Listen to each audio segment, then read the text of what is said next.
Bonjour à tous. Aujourd'hui, petite vidéo pour vous parler du sujet de comment éviter un coup de cœur qui ne convient pas.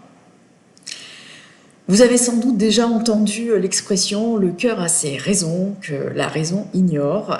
Mais que se passe-t-il en fait si votre cœur est attiré par quelqu'un qui ne convient pas? Le vrai problème n'est pas de tomber amoureux, quelle que soit la raison pour laquelle le coup de cœur ne convient pas. Le vrai problème réside dans votre capacité à vous maîtriser et à contrôler vos émotions. Alors, il faut envisager toutes les raisons pour lesquelles cette attirance n'est pas une bonne idée, en fait. Plutôt que de vous concentrer sur tout ce qui vous attire chez cette personne, vous devriez changer votre point de vue, en fait, et voir les raisons pour lesquelles ce coup de cœur ne donnera rien de bon. Pourquoi vous intéressez-vous à un partenaire dont les centres d'intérêt et les objectifs sont radicalement différents des vôtres? Si la personne est beaucoup plus jeune ou plus âgée que vous. Ouais.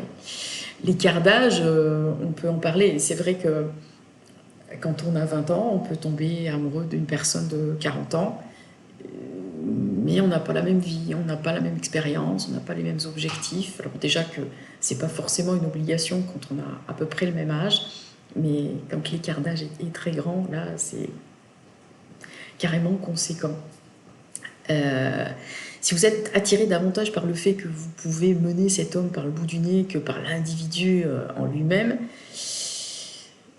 si vous avez un faible pour une personne qui travaille sous vos ordres, ça peut créer un petit peu des conflits, effectivement, dans le travail.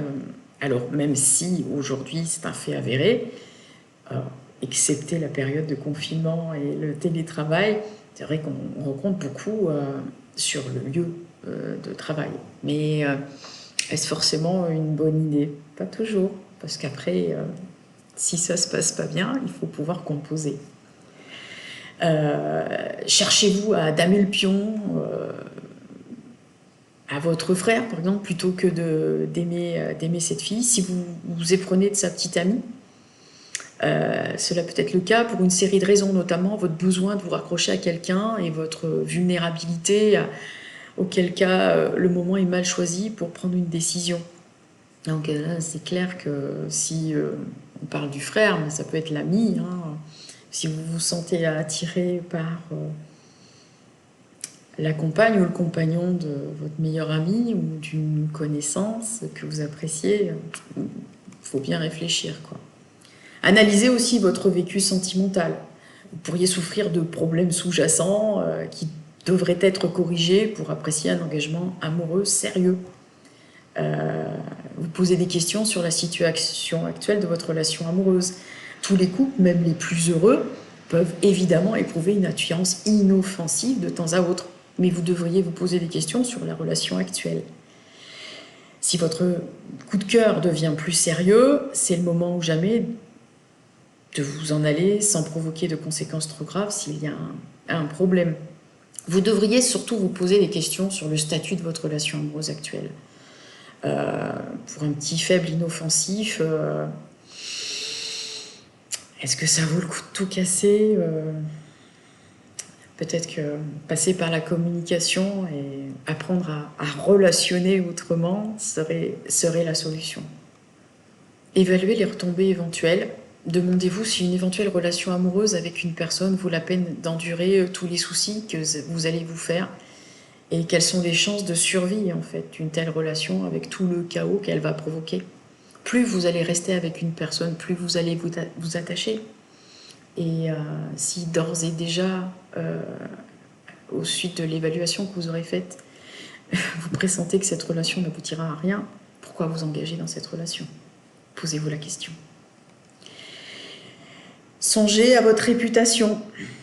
Ah oui, ça c'est un sujet, mais surtout avec les médias aujourd'hui et les réseaux sociaux.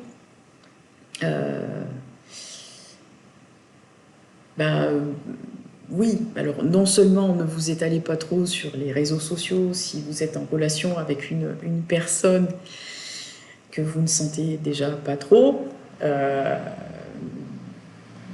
Bien que l'on dise souvent que les opinions des autres ne comptent pas et que l'amour triomphe de tout, dans certains cas, cela a en réalité toute son importance. Car la désapprobation, voire la colère des autres peut rendre votre relation inadéquate.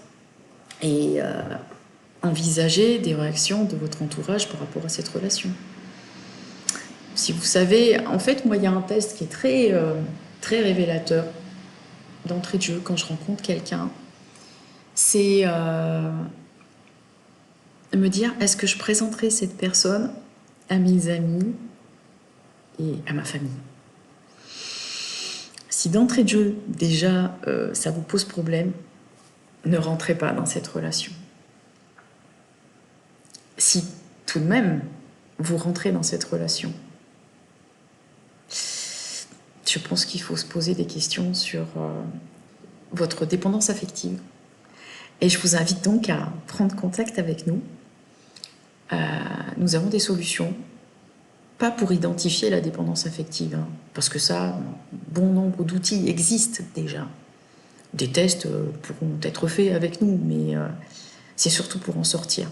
Parce que si vous rentrez dans ce genre de relation, vous êtes dépendant affectif. Voilà, c'était la vidéo du jour, et puis une prochaine à venir sur un autre sujet, ou peut-être sur la suite de la dépendance affective. Merci à vous. Au revoir.